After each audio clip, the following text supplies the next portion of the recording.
On the morning of the St. Giles winter fete, St. Mary Mead woke beneath a soft, deceptive blanket of snow. It lay pearl-white on the cottage roofs and hedges, smoothing away the village's little shabbinesses, so that even the vicarage looked romantic instead of merely draughty. Children shrieked in delight, sliding along the lane, and in the high street a notice in the grocer's window proclaimed in wavering blue ink, "Giles' Fatal Snowman competition proceeds in aid of the church roof." It was, everyone agreed, a capital idea of Colonel Weston's. He'd come down from London 2 years before, retired early, Mrs. Price Ridley said significantly, to settle at the Hollies and take a beneficent interest in village affairs. He had a bluff, hearty manner, an unfortunate taste in cheques, and a determination to reorganise everything from the church flowers to the Women's Institute raffle. By 11 o'clock, the green outside St. Giles was a hive of frozen activity. Snowmen of varying quality stood in lumpy ranks, one with a clay pipe. Mr. Wheeler, the postman's contribution, one with an old feather boa and hat, attributed, with narrowing eyes, to Mrs. Bantry, and a surprisingly graceful snow lady with a waistline, submitted by the vicar's eldest daughter, who read fashion magazines behind her Latin primer. Miss Jane Marple, wrapped in a serviceable grey coat and a neat fur collar that had seen better winters, stood watching from the edge of the green. She had declined to build a snowman herself. One must know one's limitations, my dear. But her blue eyes, sharp and unexpectedly young in her wrinkled face, took everything in. The shrill competition of the children, the way Mrs. Prescott ostentatiously avoided speaking to Mrs. Latimer, the faint, almost imperceptible stiffening of Colonel Weston's shoulders when he saw the vicar. "The Colonel looks worried," Miss Marple remarked mildly to her companion, Mrs. Clement, the vicar's wife. "I hope it is not the church roof. A leak can be most distressing in cold weather. I remember—" "Oh, it isn't the roof," said Mrs. Clement absently, twisting her gloves. "At least not only the roof. It's the judging, you see. He absolutely insists on being impartial, and of course that is very difficult in a small place. If one doesn't give young Tommy Pierce something, his mother will never forgive us. And there is the Prescott child." Her voice trailed off as a burst of laughter sounded from the far corner of the green. Several boys were surrounding the largest snowman yet, a towering, broad-shouldered affair with a bowler hat jammed rakishly on its head and a carrot nose slightly askew. "That will be the Colonel's," said Mrs. Clement. "He was up at dawn, stomping about with a broom. Really, one does wish he wouldn't overdo things so." But as they watched, it became apparent that it was not laughter now, but an excited, higher-pitched clamour, with a note in it that Miss Marple recognised with a tiny inward shiver. Children, like dogs, had a particular tone for discovery and alarm. "Look, Ma!" shouted Tommy Pierce. "There's a hand in it, a real hand!" The crowd surged forward. The great snowman, so jovial a moment before, now seemed oddly menacing, its white bulk concealing too much. A small mittened hand tugged at the compacted snow. Another child squealed as a dark shape showed through the broken crust. Someone cried, "Stop that, you silly boy!" And someone else, "Fetch the doctor! Fetch the police!"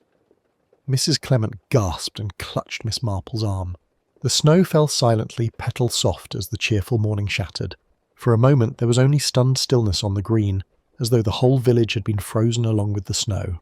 Then sound returned in a rush, shouts, gasps, the high-pitched wailing of a small child. Mrs. Harrington gave a strangled cry and clutched at her husband's arm. Colonel Harrington swore under his breath, the controlled, soldierly sort of oath that escaped only under extreme provocation. "Take the children away," Dr. Haydock said sharply, his habitual gruffness intensified. "Away, do you hear? This is no sight for them." The instruction broke the spell. Mothers and nurses hurried youngsters back toward cottage doors, some protesting, others wide-eyed and thrilled by the drama. Mrs. Clement, pale but efficient, seized little Susan Melchett by the shoulders and propelled her toward the vicarage, casting a quick glance back at Miss Marple's window as she went. Miss Marple had already set down her knitting and was reaching for her old tweed coat. She moved with apparent slowness, but she was downstairs and out of her gate with a speed that would have surprised anyone who judged her solely by her age. By the time she reached the green, Dr. Haydock had uncovered more. The base of the snowman had been hollowed out, the snow packed thickly around a human form half sitting, half lolling within. A man's body, jacket dark with damp, head slumped awkwardly to one side. "Don't come any closer, Jane, Dr. Sir," Haydock said, though he did not sound altogether hopeful of being obeyed. "This is police business now." "But you are here first, Doctor," Miss Marple replied gently. "And sometimes first impressions are the most useful, before everything is disturbed." He grunted.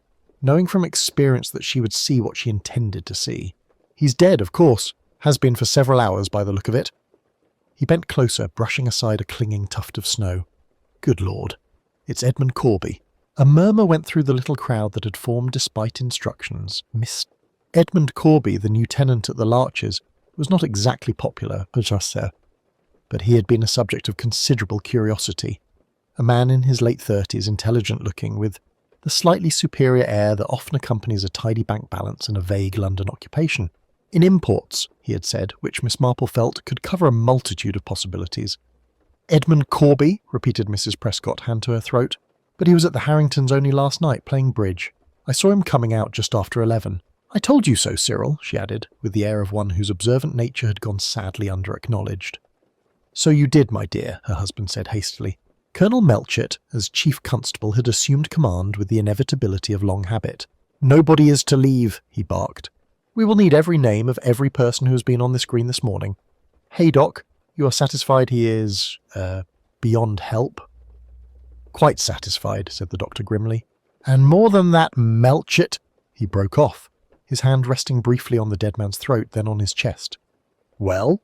Colonel Melchett demanded. "He's not frozen to death," said Dr. Haydock. "He's been strangled."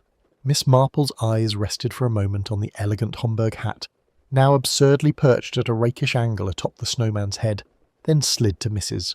Cross, the silver-haired cousin, whose face had gone very white indeed. Snowflakes clung to her lashes like tiny stars.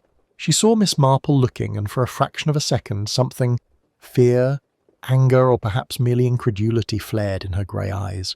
"The police must be sent for," Miss Marple murmured. "Though perhaps," she added, more to herself than to anyone in particular, "they are already here." Inspector Slack arrived in a swirl of frosty breath, snow clinging obstinately to his boots and coat. He cast one sweeping, appraising glance over the disturbed snowman, the huddled villagers, and the calmly attentive figure of Miss Marple near the war memorial, as though already cataloguing each in his mental ledger of likely usefulness. "Right," he announced briskly. "No heroics, no conjectures, if you please. Pork, keep people back. Doctor, you and I will have a closer look. Colonel Melchett, I'll need a word with you directly." The crowd, already shaken, responded eagerly to firm authority. They began to drift away, though not very far, merely enough to stand in sympathetic clumps from which whispers emanated in thick, steaming puffs. "They say she was strangled," Mrs. Price Ridley confided to Mrs. Bantry in a hushed but carrying tone. "Positively throttled in the night like a character in one of those dreadful American novels." "My dear, I heard that she arrived with a trunk positively bulging," Mrs. Bantry replied, her eyes bright with unholy interest. "Jewels, they say. Of course, a woman who dyes her hair silver is bound to have secrets." "She did not dye it," Mrs. Price Ridley retorted. "It was a most distinguished natural shade. I noticed it particularly." Across the green, Timothy Fletcher was speaking in strained undertones to his father. "But father, if Dr. Haydock says she died hours ago—" "Hush, Mr. R." Petherick snapped quietly. "This is no time for speculation. We must await the official findings." Miss Marple, without appearing to look, noticed Timothy's trembling hands and the way Mr. Petherick avoided his son's gaze. She thought of Timothy's snowman, set squarely facing the Harringtons. Young men, she reflected, frequently engaged in duels of a sort, though nowadays they were more likely to involve pride than pistols. Inspector Slack, having conferred briefly with Dr. Haydock, turned his attention to Colonel Harrington and his wife. "You discovered the body, sir?" "The children did," Harrington corrected sharply. "My granddaughter among them. An abominable experience for a child. Mrs. Cross was our guest. This is a most damnable business." "When did you last see Mrs. Cross alive?" Slack's pencil was poised, businesslike. "At dinner last night," Daphne Harrington replied, before her husband could speak. Her voice was low but remarkably steady. "She retired to her room at about 10:30. I heard her door close. That was the last time." "You didn't see her at breakfast?" "No," Daphne said. "She often skipped breakfast. We assumed she was resting. It was only when we came out to see the snowmen that we realised she hadn't appeared." "And the person everyone thought was Mrs. Cross this morning?" Slack's mouth compressed into a thin line. "Describe her, if you please." "Well," Daphne hesitated. "She wore Mrs. Cross's burgundy coat and her hat. She had the same walk. I was not near enough to see her face clearly. The snow was very bright." "There was a scarf," Miss Marple said unexpectedly. her gentle voice threading into the conversation as naturally as if she were discussing the vicarage garden. "The regimental one de Cardinal, the one from India with the little stripe of saffron. I noticed it because Mrs. Cross did not wear it at church last Sunday. I had thought perhaps she disliked strong colours." Slack turned to her with a shade of impatience that habitually masked grudging respect. "And you are quite certain about that, Miss Marple?" "Oh, quite," she replied placidly. "One notices such things, particularly when one has very little else to do but observe." Slack grunted, jotting something down. "So whoever was playing at being Mrs. Cross this morning had access to her clothes and to the Colonel's scarf. That narrows things considerably." "Or widens them," Miss Marple remarked mildly. "In my experience, Inspector, households are far more porous than people imagine." Her eyes, innocently vague, drifted toward the Harringtons' house. Its upper windows shuttered against the cold. Somewhere inside, she thought, lay the beginnings of an answer. Not in fingerprints or footprints, but in habits, resentments, and the small vanities that so frequently led people to disaster. The Harringtons' drawing room, that afternoon, held an atmosphere quite at odds with its tasteful chintz curtains and polished sideboard. The snow outside reflected a cold, relentless light that seemed to expose every speck of dust and every strained expression. Inspector Slack sat rigidly in an armchair that appeared to resent his presence, notebook open on his knee. Colonel Harrington stood by the fireplace, though he had not lit a fire. Daphne sat on the sofa, hands clasped too tightly in her lap. Miss Marple, invited, rather reluctantly by Slack, since she was in any case underfoot, occupied a discreet corner chair, her knitting bag at her side. She had not yet taken out her needles, which in itself was significant. "To be perfectly clear," Slack said, enunciating each word with heavy patience, "no one in this house saw Mrs. Cross after 10:30 last night?" "No," Daphne answered. "She complained of a headache after dinner. She said travel always upset her. She refused coffee and went up early." Harrington nodded abruptly. "I remained downstairs, going through some correspondence. My wife retired around 11. I went up at past. Did you hear anything in the night? Doors, footsteps, voices?" Daphne shook her head. "Nothing. I slept badly, but it was the wind, I thought. It rattled the windows dreadfully." Miss Marple's mild gaze rested briefly on Daphne's pale face. To the unobservant, the woman looked merely distressed. To Miss Marple, the signs of exhaustion had a different quality. Not of grief exactly, but of sustained strain, like a wire pulled too tight for too long. "And Mrs. Cross," Slack continued, "had her room at the far end of the corridor?" "Oh." "Yes," said Harrington, "the blue room. She liked the view over the garden." Miss Marple spoke, her tone as gentle as ever. "She had the newest electric fire too, did she not? I remember you mentioning it to the vicar at the fete. You were proud of having the house properly modernised." Harrington looked at her with faint surprise. Yes, that's right." "It must have been so cold in the night," Miss Marple went on, almost apologetically. "I wondered whether anyone heard the hum of it. Sometimes those newer models make such a distinct little buzz." Daphne's fingers tightened. I don't recall hearing anything at all."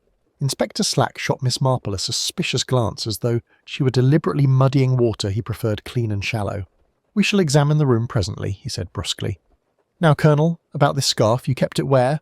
"In the wardrobe in my dressing room," Harrington replied, frowning. "Among other things, old regimental ties and such. So anyone familiar with the house could have taken it without your noticing." "I suppose so," Harrington admitted stiffly.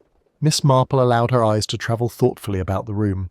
On a side table lay a silver-backed brush, a man's glove carelessly abandoned beside it, and turned slightly away from view, a small framed photograph of a young officer in Whodunit. Tropical kit. Harrington, 30 years earlier, standing beside another man whose face, she noted, had been deliberately scratched out. "One cannot help noticing," she said gently, "how very devoted you have been to your regiment, Colonel. Mrs. Cross spoke of it at the church tea. She said India had not been kind to her complexion, but that it had made you a hero." Daphne's lips trembled. Harrington's jaw tightened. Inspector Slack's pencil paused, sensing, as most policemen do, that an old wound had been touched. "My cousin," Harrington said shortly, "was inclined to dramatise. And devoted to family history," Miss Marple added softly. "She told Mrs. Price Ridley she had come down to settle a matter that should have been settled 20 years ago. Such a striking phrase. It stuck in my mind." Slack turned quickly.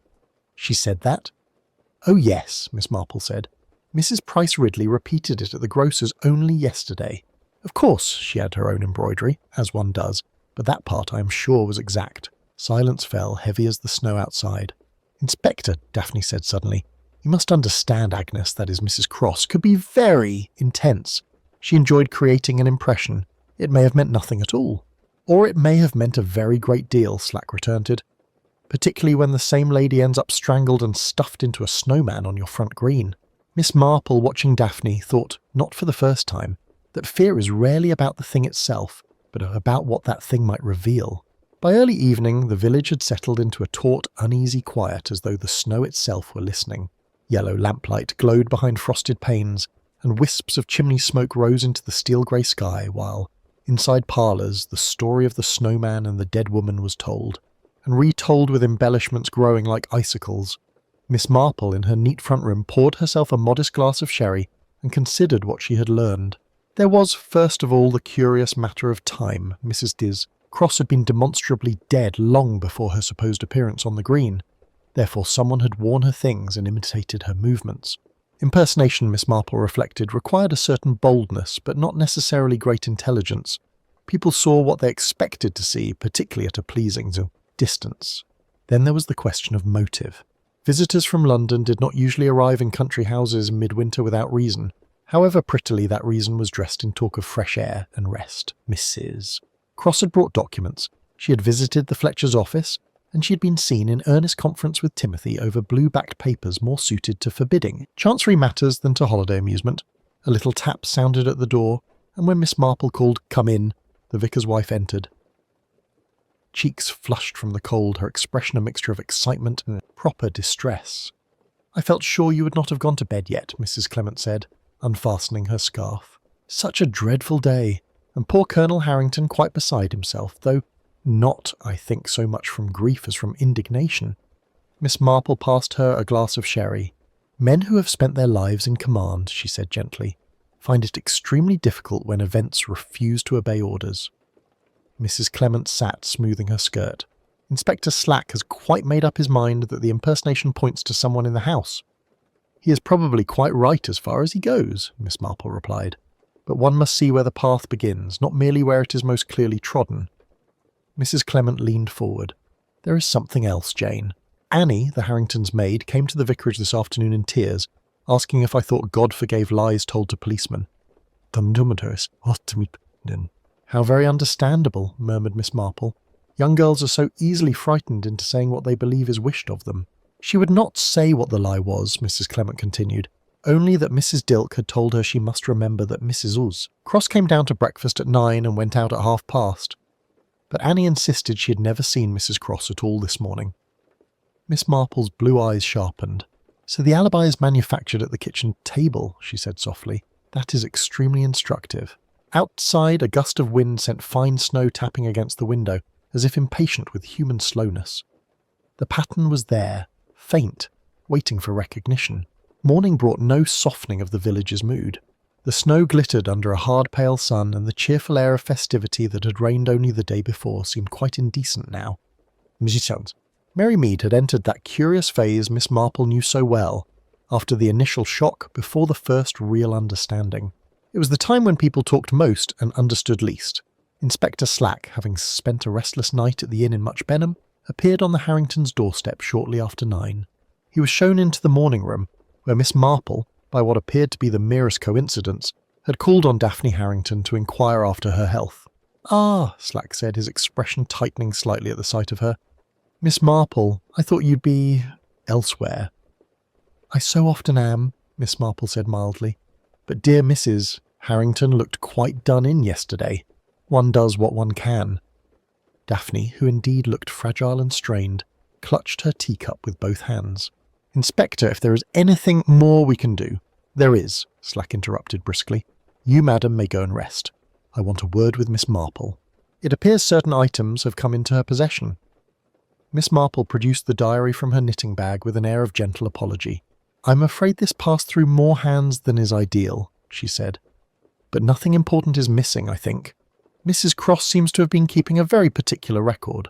Slack took it, leafed through the later pages, and gave a low whistle. "Well, well. Accusations of financial impropriety, talk of stolen inheritance, consultation with a young solicitor behind his father's back. This is getting cosy, isn't it?" "Family matters so often are," Miss Marple observed. particularly when money is involved. I have noticed, Inspector, that money owed is resented far more than money never expected. Slack's eyes gleamed. Petherick and Son solicitors. I'll have that boy Fletcher in again, and his father with him. Miss Marple hesitated, appearing almost flustered.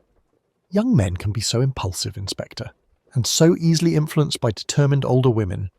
One must be careful not to assume wickedness where there may be only foolishness. I'll decide what to assume, Slack said, though not unkindly. Still, he tapped the diary. This he knows everything. You'd say that refers to whom? Oh, I should not presume, Miss Marple said, with the air of one who would do nothing else. It might be Colonel Harrington, or Mr. Petherick, or even Dr. Haydock, if he happened upon something in his professional capacity, though it is curious that Mrs. Cross writes of documents confirming her suspicions, yet those documents seem to have vanished. They'll turn up, Slack said. Papers don't evaporate. Ah, but they do, Miss Marple returned gently. They burn. Later that morning, Timothy Fletcher walked alone along the lane behind the church, his face set and pale. Miss Marple, trimming a rosebush that had no need of trimming, happened to be there. You look tired, Mr. Timothy, she remarked. Worry is such a wearing thing for the young. They haven't yet grown the calluses older people develop. He started. Is it that obvious? Quite, she said kindly. A clear conscience, you know, rarely causes such shadows under the eyes. But sometimes the conscience is too tender, feeling guilty for things that aren't really its fault at all. His jaw worked. If someone discovered that a client's affairs had been mishandled, Miss Marple, and tried to put it right, would that make him responsible for what followed? That, Miss Marple said, looking thoughtfully at the snowy churchyard, would depend very much on what he did next, dear boy. Timothy swallowed and looked away. Then I suppose, he said quietly, it matters that I went back to Mrs. Cross's room last night. Inspector Slack's provisional triumph spread quickly through St. Mary Mead. By tea-time, half the village believed Timothy Fletcher as good as convicted, while the other half, led vocally by Mrs. Bantry, pronounced the notion ridiculous on the grounds that a boy who still blushes when asked to carve the joint simply cannot be a cold-blooded murderer. Miss Marple, who had observed Timothy's collapse in his father's office, found herself in quiet agreement with the latter view. There was guilt in the young man's manner, certainly, but it had the loose, helpless quality of someone who felt responsible for setting events in motion, rather than the tight, calculating fear of one who had committed the final act. That evening, as the church clock chimed 6, Miss Marple sat with a solitary cup of cocoa, her knitting lying idle in her lap. Her thoughts moved in small, precise circles, returning again and again to 3 stubborn facts: the impersonation of Mrs. Cross on the morning after her death, the regimental scarf so carelessly misused, and Mr. Petherick's white-knuckled grip on the mantelpiece beside those incriminating documents. Her reverie was interrupted by an urgent knock. It was Mrs. Clement, cheeks flushed from the cold, her eyes bright with a mixture of worry and excitement. Jane, I've come straight from the vicarage. Dr. Haydock has just been sent for. Mr. Petherick has had some sort of collapse in his office. They say he's taken ill very suddenly. Suddenly? Miss Marple repeated gently, setting down her cup. How very unfortunate. Had he been in good health previously, do you know? Reasonable for his age, Mrs. Clement replied. But I must say he looked ghastly this afternoon when Timothy was taken away. The strain, no doubt. Miss Marple rose at once. Perhaps we might just happen to pass by the office, my dear. One never knows when an extra pair of hands might be of use. The offices of Petherick and Fletcher were still lit despite the advancing evening, their frosted glass panes glowing dully. Inside, the air was thick with the mingled scents of old paper, coal dust, and something sharper. Brandy, recently poured and not entirely drunk. Dr. Haydock bent over the sofa where Mr. Petherick lay, his face ashen, his breathing shallow and irregular. Poison? Miss Marple asked quietly, drawing nearer, with an apologetic little cough to announce her presence. Dr. Haydock glanced up sharply. The symptoms suggest digitalis or something similar, pulse irregular, pupils reactive but sluggish. I've sent Palk to fetch the inspector. His tone held a grim finality. If this is self-administered, we may be looking at a confession of a sort. Mr. Petherick's eyelids fluttered at the word confession. His gaze shifted, unfocused but strangely intent until it found Miss Marple's lined, composed face. I didn't mean, he whispered, his voice scarcely audible. Not that way. It was only to frighten her, make her reconsider. We couldn't survive scandal, the trust, the firm, Everything built on that one mistake. Miss Marple bent closer, her tone soft as spun wool. You are speaking of Mrs. Cross, perhaps, of what she had discovered? His fingers twitched feebly against the tweed of the sofa. She said she would publish everything. Go to London, to the papers, to Parliament if she must. Edward's money, not lost, diverted. Property bought in my name, for the Colonel. Just a formality, I thought. Everyone did it. His breath caught in a painful rattle. I told her the village wouldn't forgive ruin all round. She laughed. Said justice didn't ask for forgiveness. Inspector Slack arrived at that moment stomping snow from his boots, his expression a mixture of irritation and triumph at being confronted with what might be both a dying declaration and a complication. Attempting to cheat the hangman, is he? Slack muttered grimly, moving closer. We'll have this properly recorded, Doctor. But Miss Marple's attention had shifted to a small glass on the side table. It contained only a trace of liquid, but the rim bore the faintest smudge of lipstick. A pale, unusual shade she had seen only once in St. Mary Mead. Strange, she murmured, mostly to herself. Mr. Kirkpatrick does not strike me as a man who wears lipstick, yet someone sharing this glass does. Someone careful, but not quite careful enough. Her mind flew swiftly back to Daphne Harrington's trembling hands around her teacup, the faint smear of that same pale colour on the rim, and the way Daphne had flinched whenever Inspector Slack mentioned the word inheritance. Outside, the snow reflected the lamplight in a cold, unyielding glow.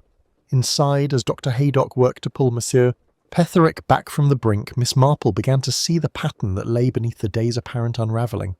A pattern in which guilt was not confined to one frightened young man or one compromised solicitor, but threaded itself through the Harrington household in far subtler, more dangerous ways. It was late afternoon when Miss Marple, accompanied by Dr. Haydock, under the perfectly reasonable pretext of checking on Colonel Harrington's health, made her way up the cleared path to the Harringtons' front door. The house, half hidden behind its frosted shrubs, had the shuttered, listening look of homes that have recently absorbed calamity. Smoke rose properly from the chimneys, but there was no sense of domestic warmth, only tension humming thinly beneath the surface. Daphne Harrington herself opened the door. Her hair was neatly arranged, her dress impeccably chosen, but her eyes had that dull brightness Miss Marple associated with prolonged strain and insufficient sleep.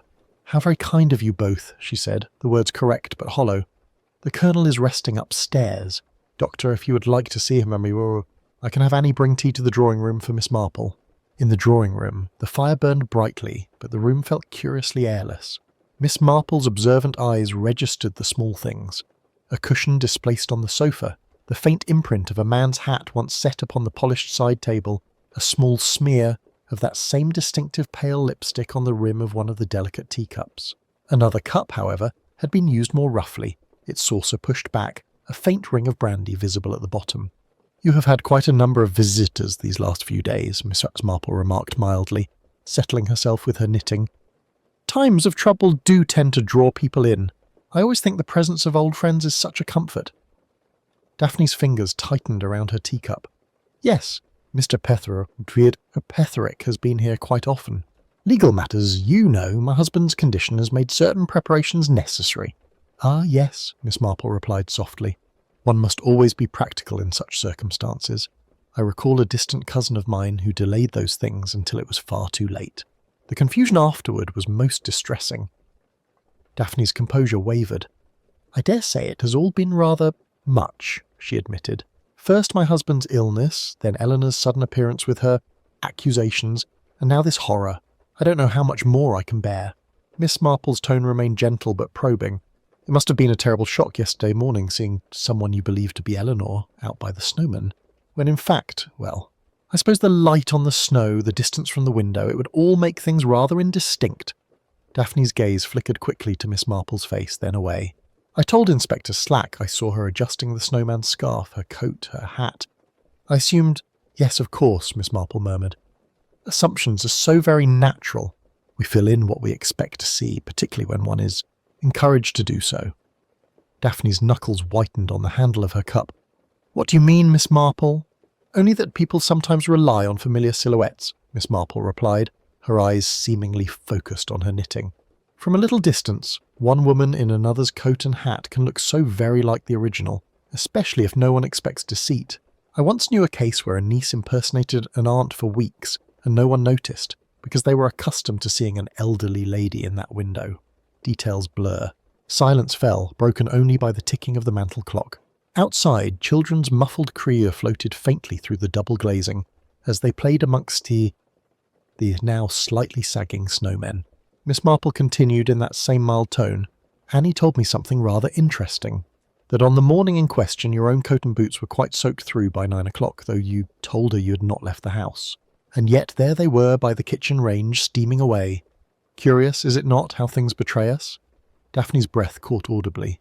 Annie talks too much, she whispered, then bit her lip, realising the admission. Oh, servants always talk, Miss Marple said kindly. It's their way of making sense of other people's drama, but what they see is often very exact. Now I quite understand why a devoted wife might feel driven to desperate measures when confronted by the prospect of her husband's disgrace, especially a dying husband. Daphne rose abruptly, moving to the window as though the room had become too small. She watched the snow-covered green with an intensity that had nothing to do with the children's games. You don't know what you're talking about, she said, but there was no conviction in the words, only exhaustion and a deep, almost hopeless resignation. Miss Marple did not press. She merely adjusted her ball of yarn and allowed a small, almost grandfatherly smile to touch her features. My dear, I have spent my life observing what people will do for love. It is almost always more and worse than what they will do for money. Mr. Petherick, I fancy, understood money very well, but you understood your husband. The door opened quietly, and Colonel Harrington entered, more gaunt than before, but still carrying an echo of military authority. He glanced from his wife's rigid figure at the window to Miss Marple's gently composed face, and in that brief moment, something like acceptance passed through his eyes. I believe, said Miss Marple gently, that the time has come to tell Inspector Slack everything. Otherwise, an innocent young man may pay for what others have done in fear and misguided loyalty. The Colonel closed the door behind him with care, shutting out the laughter of the children and the sight of the fatal snowman across the green. Colonel Harrington's entrance seemed to alter the very atmosphere of the drawing-room.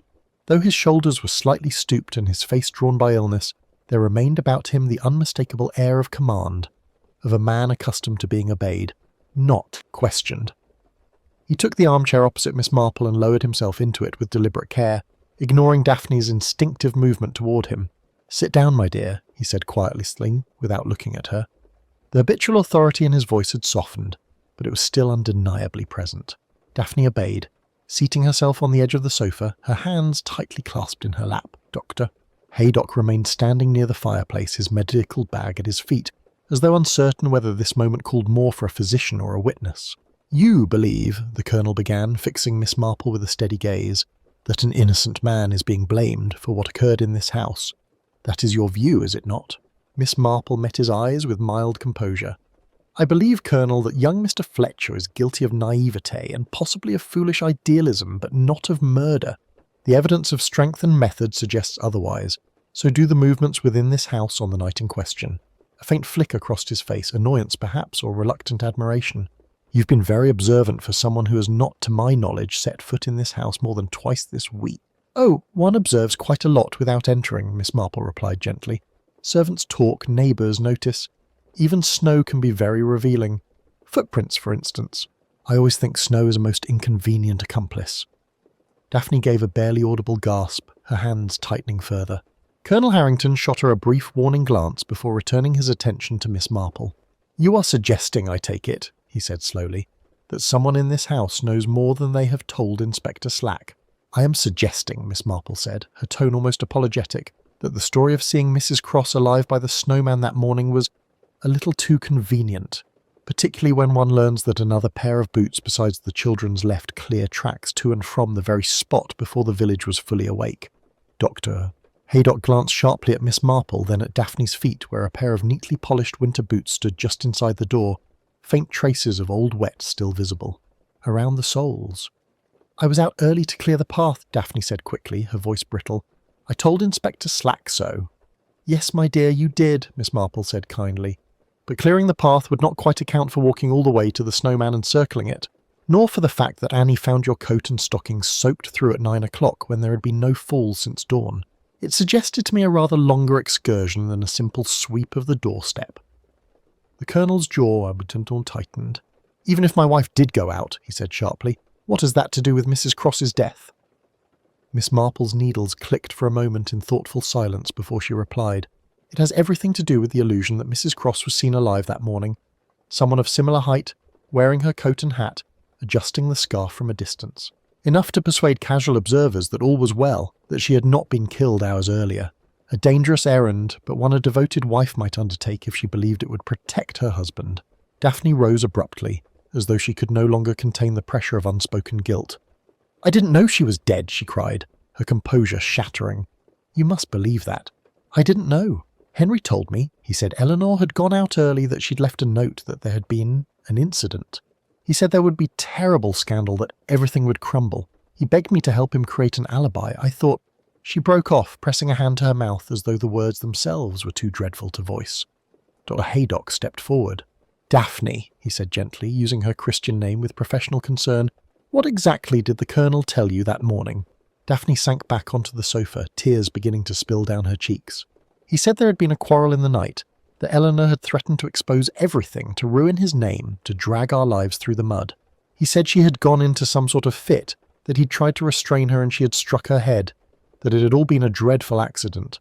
He told me he had hidden her temporarily until he could think what to do." Miss Marple's expression remained gentle, though her eyes were very clear. "And he asked you," she suggested softly, "to go out wearing Eleanor's things and be seen by anyone who might look from a window, to confirm the story that she'd gone out early and thus give him time." Daphne nodded miserably. "I couldn't think, Miss Marple. I was half mad with fear. Henry is dying. The doctors have told us so. I thought, if there had been some terrible accident, surely it would be kinder to spare him disgrace in his last months. I never imagined, never—" Colonel Harrington, who had remained silent during this confession, suddenly straightened in his chair with a grim effort. When he spoke, his voice carried the harsh finality of command on the battlefield. "That will do, Daphne," he said. "You will say nothing further." She froze, looking at him with the helplessness of someone who has spent a lifetime obeying. But Miss Marple, who had seen such patterns before, recognized the final moment approaching. The instant when a man accustomed to control must decide whether to cling to his lies, or embrace the terrible relief of truth. "You see, Colonel," she said quietly, "your wife has told us everything except the one thing she does not know. Not an accident at all, was it? And not a sudden quarrel, but the end of a very long one. 23 years, in fact." His eyes flashed toward her, sharp with something between anger and admiration. "You think you know a great deal, Miss Marple, but you still don't know who killed Eleanor. You're very quick to exonerate that young idealist, but perhaps too quick." Miss Marple tilted her head slightly. "On the contrary, Colonel, I have been very careful. You may be surprised to learn that I do not believe you killed her either." For the first time, genuine shock crossed his features. "No," Miss Marple said gently. "Though you bear great responsibility for what happened, someone else's hands carried out the actual act. Someone with strong motives to silence her at once. Someone who came here in secret that night, and whom Mrs. Dilker saw leaving your guest room around 1 o'clock in the morning." Daphne gave a strangled cry. "Doctor—" Haydock's gaze sharpened. Colonel Harrington's hands tightened on the arms of his chair until the knuckles showed white. "Mrs. Dilker," Miss Marple continued, "recognized the figure by build and movement, even in the dark. It was not you, Colonel. It was another man entirely. A man whose professional life would have been destroyed if Mrs. Cross's findings became public. A man who has recently acquired a rather telling injury on his right hand, consistent with violent struggle in bitter cold." She let the name fall as quietly as a snowflake. "Mr. Petherick." The room seemed to contract around the word, the weight of it settling over them all like a second, suffocating silence. Colonel Harrington crossed the room with measured steps, leaning only lightly on his cane, as if sheer will could disguise the frailty of his body. Daphne turned from the window, her face suddenly composed once more, though Miss Marple could see the tightness about her mouth. "Doctor—" Haydock remained near the door, as though quietly positioning himself between the Colonel and any sudden exertion. The air in the drawing room seemed to contract, every ticking second from the mantel clock distinct and obtrusive. "I won't have whispers and half-truths dragging on," the Colonel said, lowering himself into the armchair opposite Miss Marple. "If there is to be unpleasantness, let us have it out plainly. You believe the boy Fletcher innocent, I take it?" "I do," Miss Marple replied calmly. "And I think, Colonel, that you do as well. A flicker passed across his lined features. Anger, then resignation, then something like weary amusement. "Clever," he murmured. "I've long disliked your habit of being in the right, Miss Marple. It's dashed inconvenient." Daphne moved swiftly to his side, laying a hand on his shoulder. "Charles, you mustn't—" "Hush, my dear. I'm dying anyway." His tone was not unkind, merely factual, and I have no intention of allowing a foolish, idealistic boy to hang for what was, in essence, my own doing. "Your doing, Colonel?" Miss Marple asked softly. "Or perhaps something that began with you and ended rather differently than you intended?" He gave her a sharp look. "You know a good deal." "I know that 23 years ago you assumed control of your brother's affairs," Miss Marple said, her voice almost conversational.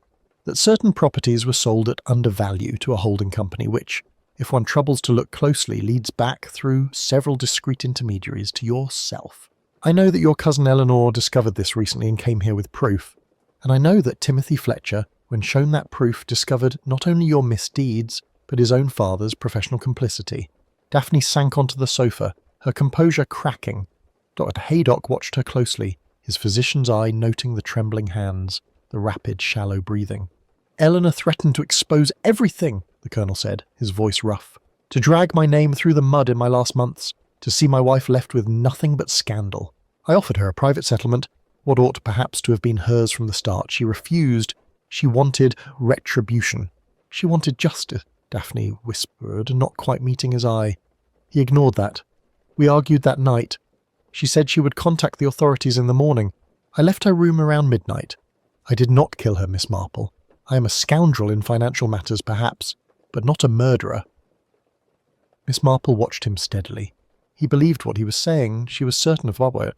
His guilt lay in another direction. "And afterward?" she asked gently. "Did you remain in bed all night?" "No." The admission seemed dragged from him. "I scarcely sleep. I took a sedative, woke near dawn, heard Daphne moving about. I thought she was upset and I let her be. I did not ask." Daphne gave a low, stifled sound. "There are things you have chosen not to see, Colonel," Miss Marple said, her tone still mild. "Very much as you chose not to see the true cost of what you did so many years ago." The Colonel's gaze hardened. "If you have something to say it plainly." "In due time," Miss Marple replied. "First, I think it would be well if Inspector Slack were present. Matters have gone too far for private confidences." Dr. Haydock, understanding at once, stepped quietly from the room to send a message to the police station. The Colonel's jaw tightened, but he did not protest. Daphne sat rigid, staring fixedly at the dying fire. "You mean to bring in Slack?" Harrington demanded. "To make a spectacle of us?" "Not a spectacle," Miss Marple said. "An end. It has gone on long enough. Timothy Fletcher must not spend another night in a cell for something he did not do. And there is one person, Colonel, who very much counts on your silence and your sense of responsibility to shield them." Daphne's teacup slipped from her fingers and shattered upon the hearth, the sharp sound startling in the hushed room. She did not stoop to pick it up. "What are you implying?" she whispered. Miss Marple looked at her with grave kindness and boss. "That before this day is done, my dear, you will have to decide whom you are trying to save and what in your heart you know to be beyond saving." Outside, the crunch of footsteps in the snow and the distant murmur of voices announced Inspector Slack's approach. The village, Miss Marple thought, was drawing in upon this house as surely as the winter dusk, bringing with it consequence and perhaps, at last, a measure of truth. Colonel Harrington crossed the room with the slow deliberation of a man who measured each step against a finite reserve of strength. Yet his eyes, when he reached the hearth, were clear and uncompromising. He rested one hand lightly on the mantelpiece, the other gripping his cane, and regarded Miss Marple with the steady gaze of a commander assessing an experienced ally. "My wife tells me," he began, "that you have been observant, Miss Marple. I have long been aware that nothing happens in Sainto, Merrymead, without passing, sooner or later, beneath your notice." Miss Marple folded her hands over her knitting, her manner demure. "One sees a good deal simply remaining still, Colonel. It is not a gift so much as a consequence of age and inactivity." Dr. Haydock moved discreetly to an armchair, his professional presence offering a sort of moral gravitas to the proceedings. Daphne remained by the window, her back to the room, though the slight tremor in her shoulders betrayed the strain of listening. "I understand Timothy Fletcher has been detained," the Colonel continued, his jaw tightening almost imperceptibly. "Inspector Slack believes the matter settled. You do not, I take it." "I believe," Miss Marple said gently, "that Mr. Fletcher is an honest young man who found himself entangled in something conceived long before his time. His distress appears to be that of a conscience burdened by knowledge, not guilt of murder." A faint, humourless smile touched the Colonel's lips. "You put it delicately. Haydock tells me you are aware of my condition." He paused only briefly before continuing, voice firm.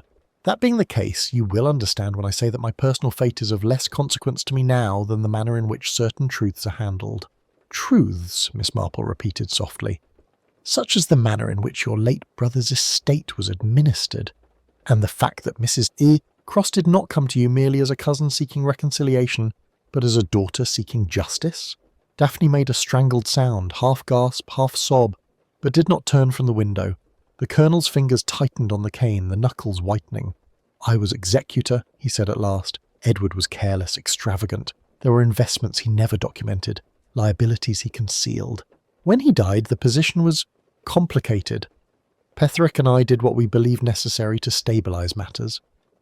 Miss Marple's tone remained mild. "Necessary for whom, Colonel? For your niece and her mother, or for your own financial security and reputation? I have observed in village after village that necessity often looks remarkably like convenience when large sums of money are involved." The Colonel drew a breath that was almost a sigh. "You are not entirely unjust, Miss Marple. Certain properties were transferred advantageously. Petherick assured me it was within the bounds of legality, if not perhaps generosity. I told myself Eleanor and her mother would be adequately provided for. It was perhaps a comforting illusion. And when Mrs. Cross returned," Miss Marple continued gently, "with documents and newspaper records and the assistance of an earnest young solicitor, you realised the illusion was at an end." For the first time, Daphne turned from the window, her face pale and drawn. "He was already dying," she said hoarsely. "She came to destroy him in his last months, to drag everything through the courts, to make a spectacle of decades of service and sacrifice." Miss Marple regarded her with deep, almost sorrowful understanding. "I dare say, from Mrs. Cross's perspective, it was not destruction but restitution. A daughter attempting to reclaim what she believed had been stolen from her father. Those are powerful motives on both sides." The Colonel's voice hardened. "Whatever Eleanor intended, I did not kill her, nor, I believe, did my wife. We argued, violently, yes. She threatened public exposure. I warned her of the toll such a scandal would take on us all. But when I left her room that night, she was very much alive.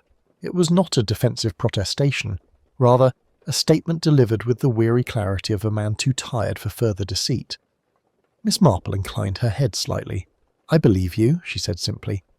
"Dr. Haydock's observations support the conclusion that the killer possessed both considerable strength and some anatomical knowledge. More importantly, you had no need of elaborate subterfuge. A dying man, already beyond earthly consequence, has little to gain from men and disguises." Daphne's composure shattered. "You see," she cried. "You see, Arthur. It is not too late. We can still—" Miss Marple's dull voice cut across her rising hysteria, not unkindly, but with unarguable firmness. "What is too late, Mrs. Harrington, is the hope that this business may be quietly arranged to suit the comfort of those who remain. A woman is dead. An innocent young man is under suspicion.